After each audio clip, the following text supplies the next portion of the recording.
Waalaikumsalam warahmatullahi wabarakatuh. Soalan bertanya berkaitan dengan hadis Nabi sallallahu alaihi wasallam, "Man kanatid dunya hammahu farraqallahu alaihi amrahu wa ja'ala faqrahu baina 'ainaihi wa lam ya'tihi min ad-dunya illa ma kutiba lah. Wa man kanatil akhiratu uh, apa tu saya tak jelas sangat. Jama'allahu lahu amrahu wa ja'ala ghinahu fi qalbihi wa atatuhu ad-dunya wa hiya raghimah." Yang bermaksud barang siapa yang menjadikan dunia tujuan utamanya, maka Allah akan mencerai-beraikan urusannya dan menjadikan kemiskinan atau tidak pernah merasa cukup selalu ada di hadapannya. Wa ja'ala faqrahu baina 'ainaihi. Allah Taala menjadikan mencerai-beraikan urusannya dan menjadikan kemiskinan. Tidak pernah berasa cukup, selalu ada di hadapannya. Padahal dia tidak akan mendapatkan harta benda duniawi melebihi dari apa yang Allah tetapkan baginya.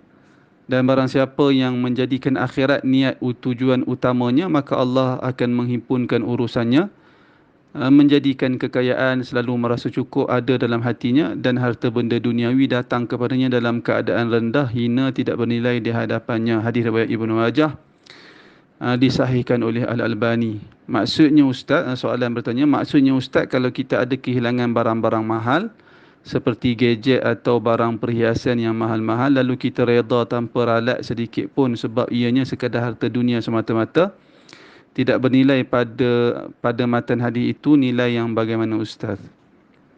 Saya rasa hadis ni jelas pada teks dia, pada zahirnya dia jelas. Iaitulah seseorang yang tidak menjadikan segala-galanya yang dia buat adalah untuk dunia. Itu maksud hadis ni. Dunia itu bukan segala-galanya untuk dia. Bahkan perkara yang lebih utama untuk dia, pada dia adalah akhirat.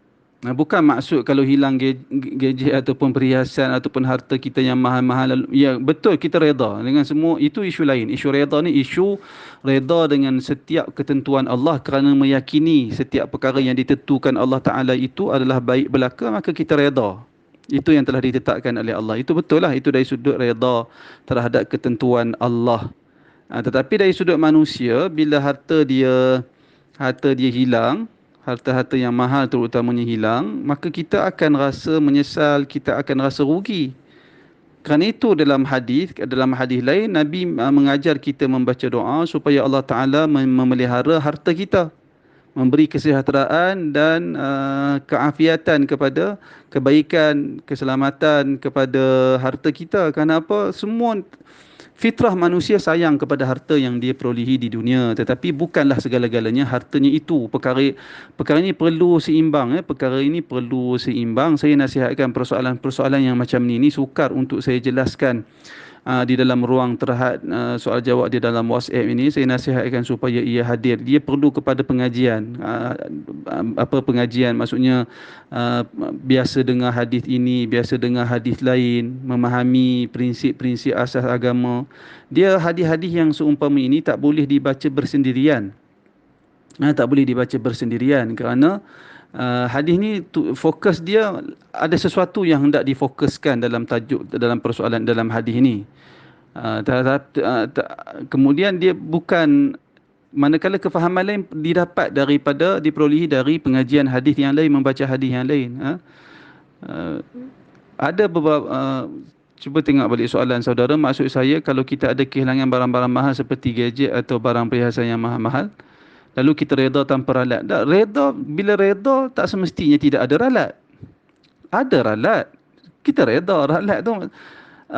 Kita ralat lah harta yang Allah Ta'ala tetapkan untuk kita hilang, diperolehi kepada orang lain, tetapi kita reda, kita ralat dari sudut harta kita hilang kerana manusia sayang harta dia, tapi kita reda kerana kita tahu setelah perkara itu berlaku, maka itulah takdir dan ketetapan, ketentuan dari Allah, maka kita reda.